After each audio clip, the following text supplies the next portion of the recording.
you're gonna die never even trying to reach your full potential. This was the life that you were supposed to live, but you didn't try. Those of you who are listening to this, whoever hear this, you will not find toughness in a comfortable environment. You will not find it. The only way you find it is to drown yourself in a position where you're just out of sorts. We all have two people, and I'm not saying you're crazy. We have the easy voice, which is that 20% telling yourself that I'm easy at 90% of my full potential, maybe 100% at that 20%. That's that voice that we all love. That's that very comfortable voice, that's that mommy holding you saying it's gonna be okay. Doesn't care how good you are, just loves you. Just loves you no matter how messed up you are in life. This other voice that we walk very far away from is a voice saying, hey man, you ain't doing shit. So we try to get this voice out of our head completely. And we live over here in this lane. So what you have to do first is turn up this voice over here. The voice saying things to you that aren't nice. That it's in our head saying, you know what man, dude, you're not doing shit. And it's not putting yourself down. People take this the wrong way in this new society. I'm not saying to put yourself down. I'm saying listen to the truth. And the truth isn't in the 20%. The truth is in this other part of your brain saying, look man, you're wasting a bunch of percentage here. We have 80 more percent that we're not tapping into because in this other 80% is suffering, pain, failure, self-doubt, darkness, and then a whole bunch of light. But to get to this light, you gotta go through all of this shit. So a lot of us know that. I can get over here, but over here, man, this is much better because I gotta go through this journey that is not fun. This from 20 to 100%, this in between is not fun. So we decide to live over here. So everybody goes, how do you do that? You know exactly how to do that. You know exactly, it's not a magic trick. There's nothing I talk about in that book that's a magic trick. It's all back down to a very primitive mindset of we just have to do. It's like breathing. Breathing becomes normal. Like we don't know that we're doing it. That's how you have to live your life. When that alarm clock goes off at 4 or 5 in the morning, your mind says no. You just say, this is what we do. It's what we do now. Because to get to where you want to go, the amount of pain involved, I'm not saying physical, I'm not saying you got to break yourself off. The amount of mental pain of how many times you're going to have to do something that you don't want to do to get to where you want to go is going to be, there's going to be more times you do something that you don't want to do than you are going to want to do. And that's your new norm. That's your new norm. So then it's like breathing. And then once you do this over and over and over again, it becomes like breathing. I don't want to live this lifestyle, but to get to the other side of this, I have to. So if you really want it, you realize what trying is and what trying is not. You're not working your butt off hard enough. You're not trying hard enough. We all think we're trying hard, but what are you gauging that off of? I talked to this one kid the other day. College is kicking my ass. I said, what are you gauging that off of? I go, are you trying? He goes, yeah, I'm trying my ass off. I'm studying hard. I go, what are you gauging trying hard off of? Well, in high school, I didn't have to try at all, and I made great grades. In college, I'm trying hard. You're trying hard compared to what you did in high school, which was it came easy to you. So your reality is something you created off of something easy. So you trying hard is 2 hours of studying. I'm gonna tell you a difference in trying hard and trying hard. Trying hard is something in your mind just doesn't stop. Where you know 2 hours isn't enough. When I was 297 pounds and I was fat as hell trying to be a Navy SEAL, the scariest thing in the world to me, even to this day, was that could have been the rest of my life. I thought then I was trying hard. That's the scariest thing in the world. I thought then, 297 pound, working for Ecolab, spraying for cockroaches, making $1,000 a month.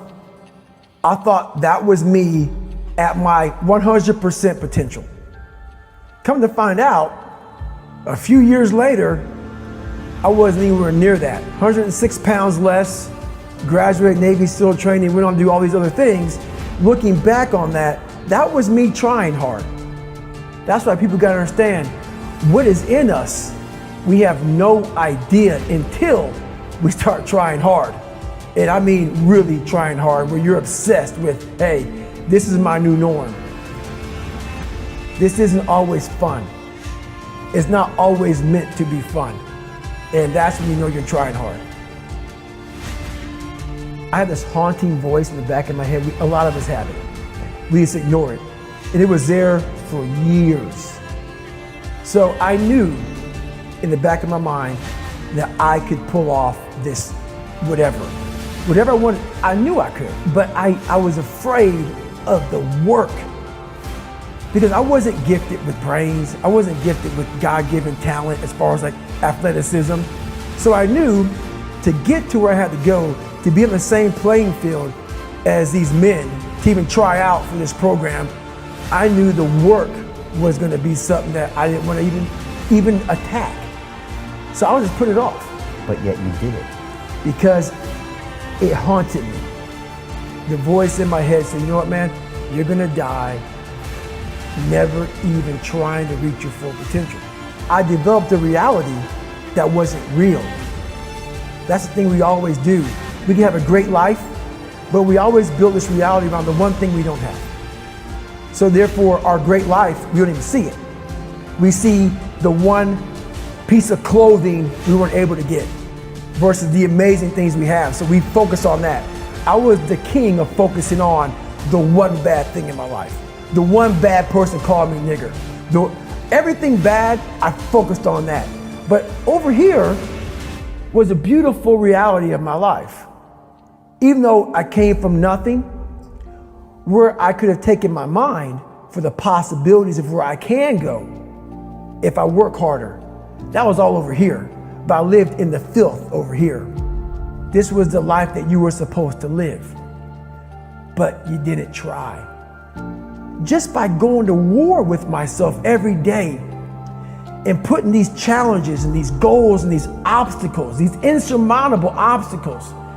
So it wasn't about losing 106 pounds. Me losing 5 pounds was an accomplishment. Me losing 10 pounds and then 50 pounds. And then the more I did this, the more I gained confidence. And then the more I gained confidence, the more I realized, these Navy SEALs, man. These guys can't do what I'm doing right now. I had no coach, had no trainer, had no money. I didn't know how to lose weight. I had no knowledge of what I was doing. I was just working. I was just sacrificing. And then through that, all these different tools started coming up. But I would have never found these tools if I didn't put myself in a very uncomfortable place. We all look for toughness. We all want it, but we look for it in a comfortable environment. You will not find toughness in a comfortable environment. Those of you who are listening to this, whoever hear this, you will not find it. I was trying to look for it everywhere. The only way you find it is to drown yourself in a position where you're just out of sorts, where you can't swim and you're drowning. Where you're drowning. You're drowning in life. But you say, you know what, man? Dad, I'm gonna figure out how to backstroke or something.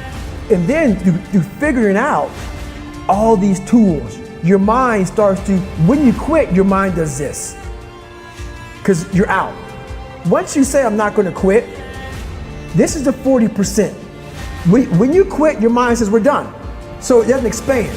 There's no expansion when you quit.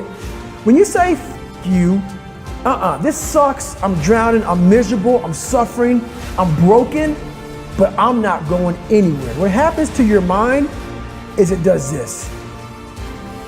It says, he's not leaving, so we gotta expand, we gotta grow, We got to figure this thing out. So then these compartments in your brain start to they have to work. They have to work. And then you start to engage parts of your mind that you never engaged before. But you can't engage it by sitting back in these nice chairs, drinking this nice water, talking to you, talking about what I want to do. That's where the 40% thing comes in. It comes in when you're in suffer mode and you say, I'm not going to quit. You're forcing your brain now to operate on a level it's not used to, but then it becomes used to it.